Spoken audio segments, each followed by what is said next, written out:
লন্ডনে চলছে ডক্টর ইউনূস তারেক রহমানের বৈঠক। ডরচেস্টার হোটেলের সামনে নেতাকর্মীর ভিড়, নির্বাচনের রোডম্যাপ সহ বিভিন্ন বিষয়ে সমঝোতার আশা।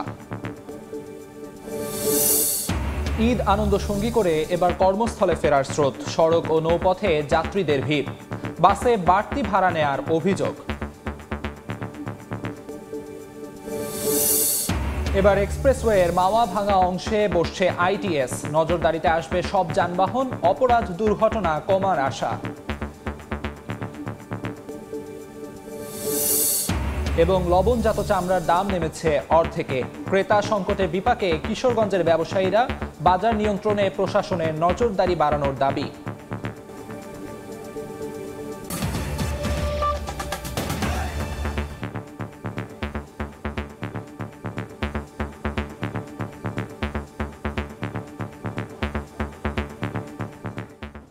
আমন্ত্রণ সময় সংবাদের নিয়মিত আয়োজন বিভাগীয় সময়ে। থাকছি সপ্তাহের 7 দিন ভিন্ন ভিন্ন বিভাগের সংবাদ নিয়ে। আজ থাকছে ঢাকা বিভাগ, সঙ্গে আছি আমি আমিরুল ইসলাম আলিফ। প্রধান উপদেষ্টা ডক্টর মোহাম্মদ ইউনূস ও বিএনপির ভারপ্রাপ্ত চেয়ারম্যান তারেক রহমানের বৈঠক চলছে। এ উপলক্ষে লন্ডনের ডরচেস্টার হোটেলের সামনে জড়ো হয়েছেন নেতাকর্মীরা। নির্বাচনের রোডম্যাপ সহ বিভিন্ন বিষয়ে সমঝোতার আশা তাদের। এদিকে বৈঠক শেষে আনুষ্ঠানিক ব্রিফিং করা হবে। বহুল প্রতীক্ষিত বৈঠকে প্রধান উপদেষ্টা ডক্টর মোহাম্মদ ইউনূস ও বিএনপির ভারপ্রাপ্ত চেয়ারম্যান তারেক রহমান। বাংলাদেশ সময় দুপুর 2টায় লন্ডনের ডরচেস্টার হোটেলে শুরু হয় বৈঠক। এর আগে দুপুর 1টায় লন্ডনের বাসা থেকে রওনা দেন তারেক রহমান। এ সময় বিএনপির স্থায়ী কমিটির সদস্য আমির খসরু মাহমুদ চৌধুরী ও বিএনপির ভারপ্রাপ্ত চেয়ারম্যানের আন্তর্জাতিক বিষয়ক উপদেষ্টা হুমায়ুন কবির তার সঙ্গে ছিলেন। পরে জাতীয় নিরাপত্তা উপদেষ্টা খলিলুর রহমান, প্রেস সচিব শফিকুল আলম সহ অন্যান্যরা স্বাগত জানান তারেক রহমানকে। বৈঠক ঘিরে ডরচেস্টার হোটেলের সামনে জড়ো হন বিএনপি নেতাকর্মীরা। নির্বাচনের রোডম্যাপ সহ বিভিন্ন বিষয়ে সমঝোতার আশা তাদের। হাসান ওয়ালি, সময় সংবাদ। এই মুহূর্তে ডরচেস্টার হোটেলের সামনে আছেন সহকর্মী শোয়েব কবির, সরাসরি যাচ্ছি তার কাছে। শোয়েব, পুরো জাতি আজ যেখানে অপেক্ষা করছেন ঐতিহাসিক মুহূর্তে সাক্ষী হতে, আমরা সেখানে দাঁড়িয়ে আছি লন্ডনের অভিজাত হোটেল ডরচেস্টারের সামনে। এখানে শত শত প্রবাসী বাংলাদেশি এবং বিএনপি নেতাকর্মী তারা দাঁড়িয়ে রয়েছেন যে বাংলাদেশের ইতিহাসে নতুন একটি ঐতিহাসিক দিনক্ষণ রচিত হতে যাচ্ছে। এখানে ডক্টর মোহাম্মদ ইউনূস অন্তর্বর্তী সরকারের উপদেষ্টা, প্রধান উপদেষ্টা যিনি, পাশাপাশি বিএনপির ভারপ্রাপ্ত চেয়ারম্যান তারেক রহমান, দুজনেরই বৈঠক চলছে এবং এই বৈঠক নিয়ে নানা জল্পনা কল্পনা ছিল পুরো সপ্তাহে জুড়ে। অবশেষে আজ লন্ডনে আসছিলেন সময় 9টা বাজে এই বৈঠক শুরু হয়েছে। তার 1 ঘন্টা আগে তারেক রহমান তার বাসা থেকে রওনা দিয়েছিলেন এবং ঠিক 8টা 40 তিনি ডরচেস্টার হোটেলে তিনি প্রবেশ করেছেন। এখানে তাকে স্বাগত জানিয়েছেন প্রধান উপদেষ্টার প্রেস সচিব শফিকুল আলম। এরপরে তারা সেখানে প্রবেশ করেছেন। তার সাথে রয়েছেন বিএনপি স্থায়ী কমিটির সদস্য আমির খসরু চৌধুরী, পাশাপাশি তারেক রহমানের আন্তর্জাতিক বিষয় সম্পাদক হুমায়ুন কবির। তারা দুজন রয়েছেন। আমরা যেটা জানতে পেরেছি যে বৈঠক এখনো চলছেন, প্রায় 1 ঘন্টা ব্যাপী এই বৈঠকে কি কি আলাপ আলোচনা হচ্ছে সেটি হয়তো জানা যাবে কিছুক্ষণ পরে। তবে বাংলাদেশের মানুষ, 16 কোটি মানুষ যে অপেক্ষা রয়েছেন যে এই বৈঠক থেকে হয়তো একটি ইতিবাচক যে বাংলাদেশের যে আগামী দিনের যে নীতি নির্ধারণ সেটি হবে এবং রাজনীতির যে গতি প্রকৃতি সেটিও হয়তো নির্ধারণ করা হতে পারে। ধারণা করা হচ্ছে এই বৈঠকের মূল যে বিষয়টি উঠে আসছে আগামী সম্ভাব্য যে নির্বাচন রয়েছে এই বছরের ডিসেম্বরের মধ্যে হয়। পাশাপাশি সরকারের পক্ষ থেকে যে এপ্রিলের প্রথম অর্ধেই হয়তো নির্বাচন হতে পারে। এই তারিখটা হয়তো এক ধরনের দর কষাকষি হতে পারে এবং এই দর কষাকষি দিনক্ষণ হয়তো চূড়ান্ত হতে পারে। পাশাপাশি বাংলাদেশের যে সংস্কার কিভাবে চলবে এবং নির্বাচনের পরবর্তী সংস্কার কিভাবে কন্টিনিউ থাকবে, পাশাপাশি অন্যান্য রাজনৈতিক দলগুলোর যে অংশগ্রহণমূলক নির্বাচন, সবকিছু মিলে কিন্তু বলা যেতে পারে যে আগামী বাংলাদেশ কোন পথে হাঁটবে সেটি একটি চূড়ান্ত রূপরেখা নির্ধারণ করা হবে এবং এই রূপরেখা প্রধান উপদেষ্টা ডক্টর মোহাম্মদ ইউনূস, পাশাপাশি বিএনপি চেয়ারপারসন ভারপ্রাপ্ত আমরা জানি বৈঠকে নানা ধরনের জল্পনা ছিল এই বৈঠক আদৌ অনুষ্ঠিত হয় কিনা না হওয়ার সম্ভাবনা ছিল। তবে সব আমরা জানতে পেরেছি যে বিএনপির চেয়ারপারসন বেগম খালেদা জিয়া যিনি দেশে অবস্থান করছেন তার আন্তরিক চেষ্টার মাধ্যমে এই বৈঠক অনুষ্ঠিত হচ্ছে এবং এর ফলে কিন্তু ইতিবাচক একটি আউটকাম ফলপ্রসূ হয়তো আমরা ফল পেতে পারি। পুরো বাংলাদেশ এই ফলাফলের এই বৈঠকের আউটকামের দিকে তাকিয়ে দিচ্ছে। সেই ইতিবাচক হয়তো সিদ্ধান্ত সেটা আমরা কিছুক্ষণ পরে জানতে পারবো, যে কিছুক্ষণ পরে যে মিডিয়া ব্রিফিং হচ্ছে সেখানে হয়তো আমরা জানতে পারবো বিস্তারিত। ডরচেস্টার হোটেলের সামনে থেকে সবশেষ জানাচ্ছিলেন সহকর্মী শোয়েব কবির। ফিরছি বিভাগীয় খবরে। এক্সপ্রেসওয়েতে দুর্ঘটনা রোধে ইন্টেলিজেন্ট ট্রান্সপোর্ট সিস্টেম এবার মাওয়া থেকে ভাঙা পর্যন্ত বিস্তৃত করা হচ্ছে। এতে শৃঙ্খলা রক্ষায় স্বয়ংক্রিয় নাম্বার প্লেট ও গতি শনাক্তকরণ ক্যামেরা এবং পরিবর্তনশীল মেসেজিং সাইন সহ নানা সুবিধা থাকবে। এতে ডাকাতি সহ অপরাধ নিয়ন্ত্রণও সহজ হবে। নাসির উদ্দিন উজ্জ্বলার রিপোর্ট, ছবি তুলেছেন আবু সাইদ। পদ্মা সেতুর দুই পারের এক্সপ্রেসওয়ের গতি নিয়ন্ত্রণ করা এখন বড় চ্যালেঞ্জ। বিশ্বমানের এক্সপ্রেসওয়ে জুড়ে নির্দিষ্ট দূরত্বে স্থাপন করা হয়েছে স্বয়ংক্রিয় নম্বর প্লেট শনাক্তকরণ ক্যামেরা, গতি শনাক্তকরণ, স্পিড গান, মনিটর সহ নানা প্রযুক্তি। এসব ডিভাইসই অনিয়ন্ত্রিত যানগুলোকে জরিমানার আওতায় আনতে ভূমিকা রাখবে। একটা গাড়ি ওভারটেক করে যদি দুর্ঘটনা করে তাহলে সহজেই ধরা যাবে। একটা গাড়ি ওভার চালাই যাইতেছে তাহলে ওর তো অটো মামলা হয়ে যাইতো। নির্বাহী প্রকৌশলী বলছেন আগামী 2 মাসের মধ্যেই পুরো এক্সপ্রেসওয়েতে ITES চালু সম্ভব হবে। আর হাইওয়ে পুলিশ বলছে এর সুফল পেতে কন্ট্রোল রুমের সঙ্গে তাদের সম্পৃক্ত করা জরুরি। অটোমেশনের মাধ্যমে যদি অটো মামলা দেওয়া হয় তাহলে আমাদের এই মহাসড়কে দুর্ঘটনা কমানো সম্ভব। ট্রাফিক রুলস রেগুলেশন মেনে চলছে কিনা, নির্ধারিত গতিসীমা এবং তার যে BRT এর রেজিস্ট্রেশন ফিটনেস ওকে আছে কিনা, এগুলো সবই আর কি সহজেই ডাটাবেস থেকে তথ্য পাওয়া যায়। পদ্মা সেতু অ্যাপ্রোচ এবং দুই পারের মাওয়া থেকে পাঁচচর পর্যন্ত 19 কিলোমিটারে ক্যামেরা বসিয়েছে সেতু কর্তৃপক্ষ। আর পাঁচচর থেকে ভাঙা পর্যন্ত 20 কিলোমিটারের কাজ এখন চূড়ান্ত পর্যায়ে। রাজধানীর ধোলাইখাল থেকে মাওয়া পর্যন্ত 32 কিলোমিটারে ইন্টেলিজেন্ট ট্রান্সপোর্ট সিস্টেম ITS চালু করা হয়েছে।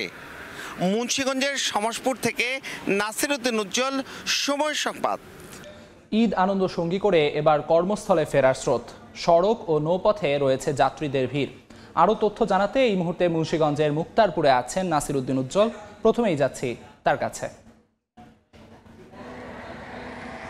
কর্মব্যস্ত মানুষ কিন্তু আবার রাজধানীর দিকে ফিরতে শুরু করেছেন এবং যে লম্বা ছুটি, যেটি 10 দিনের ছুটি শেষ হতে যাচ্ছে আর একদিন বাদে রবিবার থেকে, এর আগে কিন্তু অনেকে রাজধানীতে পৌঁছে গিয়েছেন, আবার অনেকে পৌঁছাবার চেষ্টা করছেন। সে কারণে নৌপথ এবং সড়কপথ সব জায়গায় কিন্তু ঢিলেঢালা একটা পরিবেশ। এবং পদ্মা সেতু দিয়ে যে ছুটির প্রথম দিনে বৃহস্পতিবার যে 5,43,00,000 টাকার যে টোলের রেকর্ড হয়েছিল, এখন কিন্তু সেই রেকর্ড একসঙ্গে চাপ না পড়ে ধীরে ধীরে কিন্তু লোকজন রাজধানীতে এসছেন। একই সঙ্গে ঢাকা চট্টগ্রাম মহাসড়কে কিন্তু আমরা দেখছি যে অন্যান্যবার যে ঈদ ফেরত যাত্রায় যে একটা চাপ থাকে, সেই চাপটি কিন্তু পরিলক্ষিত হচ্ছে না। এবং অনেক কিন্তু ঢাকা চট্টগ্রাম মহাসড়ক থেকে যে মাওয়া এক্সপ্রেসওয়েতে পদ্মা সেতুর সঙ্গে যুক্ত হবার জন্য কিন্তু শীতলক্ষা 3 সেতু হয়ে এই মুক্তারপুর সেতু দিয়ে কিন্তু তারা মাওয়াতে যাচ্ছেন। আবার অনেকে মাওয়া থেকে কিন্তু এই সড়ক দিয়েই ঢাকা চট্টগ্রাম রুটে যুক্ত হচ্ছেন। এবং এখানকার যে পরিবেশ, যে রাজধানীকে এড়িয়ে যে দক্ষিণ পশ্চিমাঞ্চলের সঙ্গে যে চট্টগ্রামের যোগাযোগ, সেই ক্ষেত্রে কিন্তু একটা গুরুত্বপূর্ণ ভূমিকা রাখছে এই মুক্তারপুর এবং শীতলক্ষা 3 সেতু। সেখানে কিন্তু এবারের ঈদে অনেক যাত্রীদেরকে আমরা দেখেছি এই পথ দিয়ে কিন্তু তারা ঈদে ঘরমুখ ছিল এবং ঈদ যাত্রার পর ফিরতি পথেও কিন্তু এখানে বিভিন্ন রকম যানবাহনে তারা রাজধানী সহ যে কর্মস্থল যেখানে যেখানে রয়েছে সেই জায়গাগুলোতে কিন্তু তারা পৌঁছাবার চেষ্টা করছেন। এবং এবারে যে ঈদুল আজহা, সেই আজহাতে কিন্তু যে এই ছুটির বিষয়টি ছিল সেটি নিয়ে কিন্তু পরিবারের সঙ্গে সময় কাটানো ছাড়াও যে তারা বিভিন্ন স্থানে কিন্তু বেড়াতে গিয়েছেন এবং তারা যে বিভিন্ন পর্যটন কেন্দ্রগুলোতে গিয়েছেন এবং সেই পাশাপাশি যে ঘুরতে যাওয়া এবং কর্মস্থলে ফিরে আসার সঙ্গে একটা কিন্তু সমন্বয় তারা করেছেন। এবং এই পদ্মা সেতুর যে 3 বছর পূর্তি হতে যাচ্ছে আগামী 26 জুন, এর আগে কিন্তু যে 2400 কোটি টাকার কিন্তু টোল আদায় হয়েছে এবং এই ফিরতি পথেও কিন্তু এই টোল আদায় হতে যাচ্ছে এবং প্রতিদিন 3 কোটি 3.5 কোটি টাকার টোল আদায় হচ্ছে। তো এই ছিল ঈদ ফেরত যাত্রার সবশেষ। মুন্সিগঞ্জ থেকে সবশেষ জানাচ্ছেন সহকর্মী নাসির উদ্দিন উজ্জ্বল। কোরবানির পশুর চামড়া নিয়ে বিপাকে কিশোরগঞ্জের মৌসুমি ব্যবসায়ীরা। হাটে পর্যাপ্ত ক্রেতা না থাকায় লবণজাত চামড়ার দাম অর্ধেকে নেমেছে বলে অভিযোগ তাদের, করছেন লোকসানের শঙ্কাও। এদিকে হাট ইজারাদার বলছেন বাজার নিয়ন্ত্রণে প্রয়োজন প্রশাসনের নজরদারি। নূর মোহাম্মদের তথ্য, ছবি নিয়ে রিপোর্ট। প্রখর রোদে তপ্ত বাতাস, সঙ্গে উৎকণ্ঠা। ছোট বড় স্তূপে রাখা শত শত চামড়া বিক্রির অপেক্ষায় মৌসুমি ব্যবসায়ীরা, কিন্তু দেখা নেই বহু কাঙ্ক্ষিত ক্রেতার। এমন দৃশ্য কিশোরগঞ্জ শহরে চামড়ার সবচেয়ে বড় হাট বড় বাজারের মোরগ মহালের। জেলায় এবার বাড়ি বাড়ি গিয়ে কয়েক হাজার মৌসুমি ব্যবসায়ী কিনেছেন চামড়া। তারা জানান প্রতি পিস গরুর চামড়া কেনা হয়েছে 600 থেকে 700 টাকায়। লবণ দেওয়ার পর সে খরচ বেড়ে দাঁড়িয়েছে 800 থেকে 900 টাকায়। মৌসুমি ব্যবসায়ীদের দাবি, ঢাকার ব্যবসায়ীরা এখনো হাটে না আসায় ক্রেতারা যে দাম বলছেন তাতে উঠবে না খরচের অর্ধেকও। এই ফসা জিনিস এটা এখন কইলে আমরা কই যাওয়ার কোনো জায়গা আছে? আমার নিজের বাড়ি বেচে এখন চালান দিতে হবে মাঝে দেখ পুঞ্জি বিস্তায় পাওয়া যেত না, এরে করলো এই কাজটা।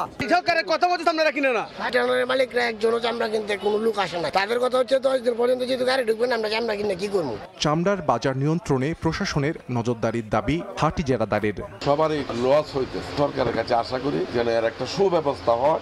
আর সরকার যাকে নির্ধারিত করে দেয় যে কিশোরগঞ্জ জেলায় অমুকের উপর দায়িত্ব, এই দায়িত্বে সে এত টাকা রেটে চামড়া কিনবে, তো আমরা এরকম দায়িত্বশীল কোনো ব্যক্তিও পাই না। বড় বাজারের এই হাটে প্রতি মৌসুমে বেচা কেনা হয় 4 থেকে 5 কোটি টাকার চামড়া। সময় সংবাদ, কিশোরগঞ্জ। মাদারীপুরে 7.25 কোটি টাকা ব্যয়ে সেতু নির্মাণের 4 বছরেও তৈরি হয়নি সংযোগ সড়ক। যাতায়াত সহ কৃষি পণ্য আনা নেয় চরম দুর্ভোগে 6 ইউনিয়নের বাসিন্দারা। মামলার জটিলতায় নির্মাণের কার্যক্রম বন্ধ থাকলেও শিগগিরই পদক্ষেপ নেওয়ার কথা জানায় এলজিইডি। 2018 সালের এপ্রিলে লক্ষ্মীগঞ্জে কুমার নদের উপর 99 মিটার সেতুর নির্মাণ কাজ শুরু করে স্থানীয় সরকার অধিদপ্তর এলজিইডি। 2021 সালের জুনে কাজের মেয়াদ শেষ হয়। সেতুটির দক্ষিণ পাশে সংযোগ সড়ক ও রাস্তা থাকলেও উত্তর পাশে নেই রাস্তা। এতে সরাসরি সেতুর সুফল পাচ্ছেন না পাঁচখোলা, রাস্তি, কালিকাপুর সহ অন্তত 6টি ইউনিয়ন, মাদারীপুর পৌরসভার একাংশের পথচারী, শিক্ষার্থী ও যাতায়াতকারীরা। রিক্সা, অটো, এমনকি একটা ভ্যানও পর্যন্ত নিতে পারতেছি না। কোনো একটা বাজার লইয়া বাড়িতে যাওয়া যায় না, লোকজন যাতায়াত করতে হয় না, বৃষ্টি হইলে কেদা হয়ে যায়। রাস্তাঘাট ভেঙে ছিঁড়ে দলা মিশিয়ে গেছে, একটা গাড়ি ঘোড়া চলে না, অনেক অসুবিধা। কি সুন্দর একটা ব্রিজ করছে, রাস্তা নাই, আমরা যেতে কষ্ট হয়। স্থানীয়রা বালু দিয়ে প্রাথমিক পর্যায়ে যাতায়াতের ব্যবস্থা করলেও বৃষ্টিতে বালু সরে গিয়ে সৃষ্টি হয়েছে বড় বড় গর্ত। এতে দুর্ভোগ বাড়ছে চলাচলকারীদের। সেতুর উত্তর পাশে কোনো রাস্তা না থাকায় রোগী নিয়ে অতিরিক্ত 8 কিলোমিটার সড়ক ঘুরে হাসপাতালে আসায় ভোগান্তিতে রোগী ও স্বজনরা। রুগীলে আমরা যাইতেই না, যাইতে হয় আর এক রাস্তাতে ঘুরিয়া, যে 3-4 ঘন্টা পথ লেগে যায়, লাগে 10 মিনিটের পথ। আমাকে বিপদ পড়লে আমরা যাইতে পারতাছি না, অনেক কষ্ট হইতেছে রাস্তাটার জন্য। আসতে অসুবিধা, আমাকে যাইতে অসুবিধা, গাড়ি ঘোড়া চলে না, সাইকেলও যেতে পারতেছে না। ঠিক আছে, এই সমস্যাটা যদি সমাধান করা যায় তাহলে মানুষের উপকার হয়। এলজিইডির নির্বাহী প্রকৌশলী জানান, সড়ক নির্মাণের কাজ শুরু হলেও মামলা জটিলতায় আটকে আছে কার্যক্রম।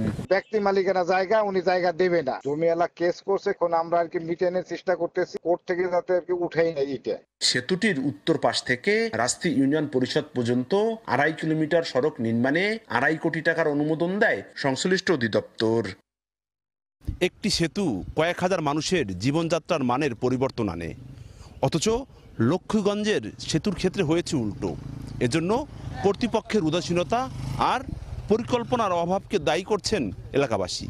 সঞ্জয় কর্মকার, অভিজিৎ, সময় সংবাদ, মাদারীপুর। বিভাগীয় সময় আরেকবার।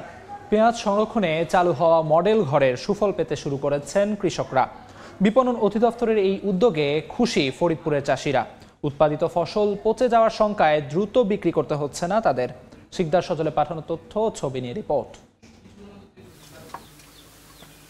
যথাযথ সংরক্ষণের অভাবে দেশে উৎপাদিত পেঁয়াজের 30 ভাগ নষ্ট হয়। এমন পরিস্থিতিতে ফরিদপুর সহ দেশের বিভিন্ন জেলায় মডেল ঘর নির্মাণ করছে কৃষি বিপণন অধিদপ্তর। প্রতিটি ঘরে 400 থেকে 600 মণ পেঁয়াজ 6 থেকে 9 মাস পর্যন্ত সংরক্ষণ করা যায়। একসঙ্গে 5 জন কৃষক এই সুবিধা নিতে পারেন। এখন যারা ঘর পেয়েছে তাদের পেঁয়াজ আর এখন আপাতত নষ্ট হওয়ার কোনো সম্ভাবনা নাই। পেঁয়াজটা শুকাবে না, পচবে না, আমরা ভালো দাম পাবো। এই ঘরটা পাওয়াতে উপকার হয়েছে। এইখানে ঘরে পেঁয়াজ রাখাতে পয়সা যায় না। বাতাস ঢোকার কারণে পেঁয়াজটা ঠান্ডা থাকে, ওই পেঁয়াজটা পচে না। প্রশিক্ষণের মাধ্যমে কৃষকেরা এখন ঘরের মধ্যে পেঁয়াজ সংরক্ষণ করতেছে। ইনশাআল্লাহ রেজাল্ট আমাদের মোটামুটি খুব ভালো পাইতেছি। 7টি জেলার 18টি উপজেলায় পেঁয়াজ সংরক্ষণে মডেল ঘর বাস্তবায়ন করা হচ্ছে। চাহিদা বাড়ায় আরও ঘর নির্মাণের জন্য বরাদ্দের ব্যবস্থা করা হবে বলে জানিয়েছেন প্রকল্প পরিচালক। প্রতিটা ঘরের জন্য 4,05,50,000 টাকা প্রতিটা ঘরের জন্য, এবং আগামী অর্থ বছরে আরো 50টা ঘর নির্মাণ করা হবে। এই যে 25 থেকে 40% পচন হয়, এইটার থেকে যদি আমরা নামাই নিয়ে আনতে পারি তাহলে আমাদের আর আমদানি করতে হবে না, ভালোভাবে সংরক্ষণ করা যায়। এই কৌশলটা যখন কৃষকরা শিখবে তখন আমাদের পেঁয়াজ নিয়ে আর কোনো সমস্যা থাকবে না। নতুন ব্যবস্থায় সংরক্ষণের পরিমাণ বাড়াতে পারলে বিদেশ নির্ভরতা কমিয়ে নিজস্ব পেঁয়াজ দিয়েই দেশের চাহিদা মেটানো সম্ভব বলে মনে করে কৃষি বিভাগ। পচনের হার স্বাভাবিকভাবে যেখানে 30% সেখানে 5 থেকে 10% নামিয়ে আনা সম্ভব। 6 মাস পেঁয়াজ সংরক্ষণ করতে পারলে তারা প্রায় দ্বিগুণ দামে বিক্রি করতে পারে। দেশে উৎপাদিত পেঁয়াজের বড় অংশের যোগান দেয় ফরিদপুর জেলা। এখানে 155টি মডেল ঘর নির্মাণ করা হয়েছে। প্রতিটি ঘর নির্মাণে বরাদ্দ 5.5 লাখ টাকা। সময় সংবাদ, ফরিদপুর। বিভাগীয় সময়ের শীর্ষ সংবাদগুলো জানিয়ে দিচ্ছি আরেকবার। ঈদ আনন্দ সঙ্গী করে এবার কর্মস্থলে ফেরার স্রোত। সড়ক ও নৌপথে যাত্রীদের ভিড়, বাসে বাড়তি ভাড়া নেয়ার অভিযোগ। এবার এক্সপ্রেসওয়ের মাওয়া ভাঙা অংশে বসছে আইটিএস। নজরদারিতে আসবে সব যানবাহন, অপরাধ দুর্ঘটনা কমার আশা। এবং লবণজাত চামড়ার দাম নেমেছে অর্ধেকে। ক্রেতা সংকটে বিপাকে কিশোরগঞ্জের ব্যবসায়ীরা। বাজার নিয়ন্ত্রণে প্রশাসনের নজরদারি বাড়ানোর দাবি।